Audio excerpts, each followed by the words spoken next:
De Fernando Pereira. Bueno, ¿cuál es la evaluación, Pereira, de esta movilización? ¿Cuáles son las razones que llevan a este paro? Bueno, la primera cosa y la más importante, que hoy es una jornada para los trabajadores de luto y reflexión. No le estamos pidiendo a los demás que reflexionen. Nosotros vamos a reflexionar y nosotros estamos haciendo el luto. Han sucedido en los primeros días del año la muerte de un trabajador policial en el último día de trabajo del año anterior, padre de 2 hijos y su esposa viuda. 2 mujeres han muerto por femicidio, 2 mujeres han muerto por femicidio y una mujer está gravemente herida. Un trabajador del taxi fue ultimado por 3 disparos y un sindicalista en la ciudad de Rivera fue ultimado por un balazo, por un homicida que en varias oportunidades, según nos han dicho los trabajadores del transporte, había dicho a otros sindicalistas que los iba a pasar por arriba con el camión o que les iba a disparar. Esta parte está en el proceso judicial. Ante estos acontecimientos, el movimiento sindical decidió llamarse a la reflexión y llamarse al luto, y una respuesta inmediata. Elegimos hoy porque era el primer día después del atentado contra el trabajador de Rivera y del taximetrista, en el que podríamos hacerlo sin que la discusión después fuera si se estaba queriendo estirar un fin de semana largo.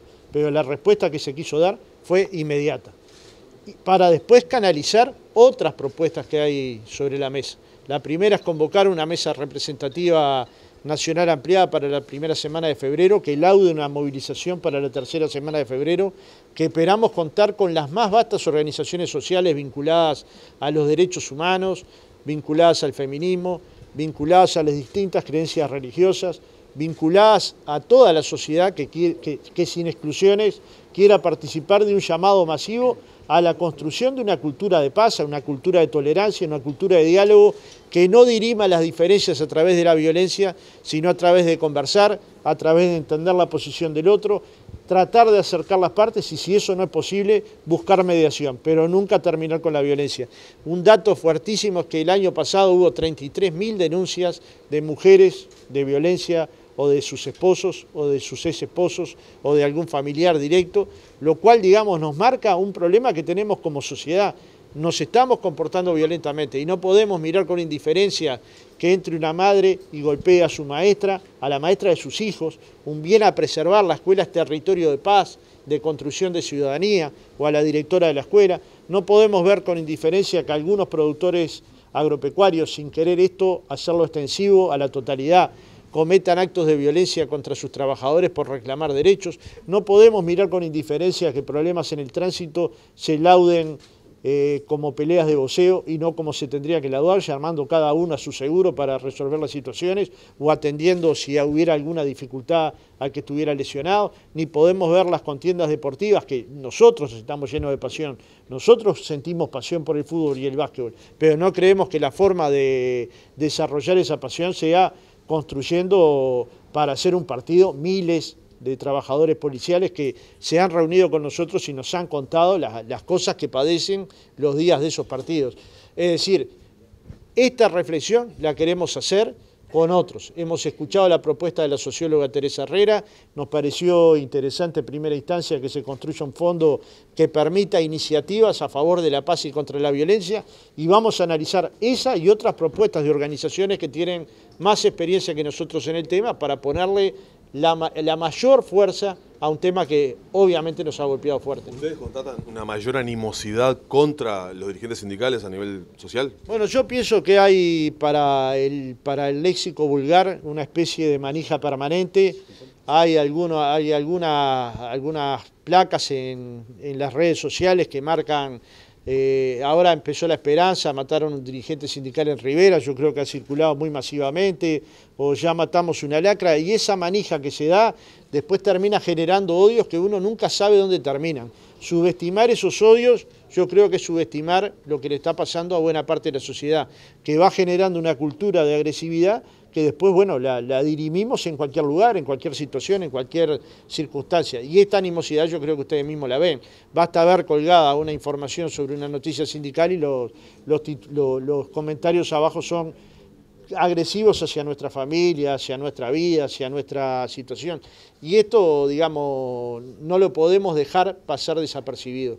El Uruguay es un país donde la muerte de un sindicalista es muy rara, donde la muerte de un político asesinado es muy rara, y deberíamos seguir viendo que eso fuera muy raro, porque defender la democracia es defender toda la institucionalidad, la política, el parlamento, el gobierno, los partidos de la oposición, la social, las organizaciones vinculadas a las distintas ramas que abarcan la sociedad civil, la sindical, y todos deberíamos preservar nuestra convivencia democrática, y no hay mejor convivencia democrática que construir una cultura de paz. ¿Por ahí pasa el documento que se ha bajado para discutir a los distintos sindicatos? Sí, por ahí pasa el documento. Los primeros que tenemos que reflexionar somos nosotros para vincularnos de mejor manera entre nosotros mismos. Lo segundo es que si hay esa cantidad de denuncias y hay mujeres asesinadas en sus hogares y muchos de quienes han asesinado son trabajadores, también habla de un problema nuestro, que si hay una violencia que está desbordando la sociedad uruguaya, nosotros la tenemos que poder ver, mirar y apreciar, que si están sucediendo actos de violencia contra policías, contra trabajadores del transporte privado, contra trabajadores del transporte capitalino, trabajadores del taxi y otros sectores de actividad, tenemos que estar pendientes porque también cuidar la vida de nuestros compañeros, ese es el bien superior a proteger, ese es el bien a tutelar, a cuidar desde una organización humanista como es el PCNT. ¿A esa mesa representativa se va con una fecha para la movilización? Sin duda va a ser, si así lo aprueba la mesa, la tercera semana de febrero.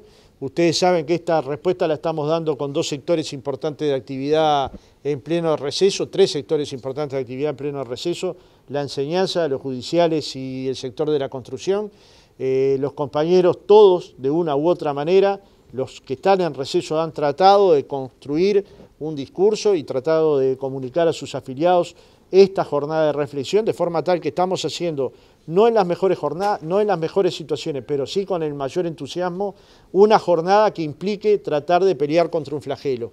Si se va a lograr convertir la realidad solo con esta medida, ya respondemos que no, que se van a necesitar de muchas acciones, de múltiples acciones, de múltiples organizaciones actuando y sobre todo de un cambio de la cabeza de los uruguayos, que implica construir entre todos una cultura de tolerancia, que no significa la cultura de simplemente acordar todo, sino que aún en las discrepancias mayores se busque el encuentro, se busque la conversación, se busque el diálogo, se busque la salida más adecuada para todas las partes. Y yo creo que eso lo podemos hacer. Fernando, ¿qué características va a tener la movilización? ¿Va a ser con paro? ¿Va a haber una marcha? ¿Qué están pensando? Sí, la propuesta que viene del secretariado es un paro de 9 a 13 horas, con una concentración probablemente en 18 de Ejido y una marcha hacia Plaza Libertad.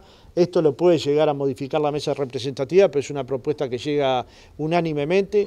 A partir de hoy vamos a iniciar contactos con otras organizaciones, las vinculadas a los estudiantes, la FEU, la UNASPU, la FUBAN, las vinculadas a los derechos humanos, al feminismo, a las iglesias, a los efectos de que la convocatoria sea lo más amplia posible, es decir, que no quede cercada en el movimiento sindical, sino que se amplíe a todas aquellas personas que construyen un discurso de este tipo, que en otros temas podemos estar muy en desacuerdo, pero que en estos temas tengamos un acuerdo absoluto, ¿no?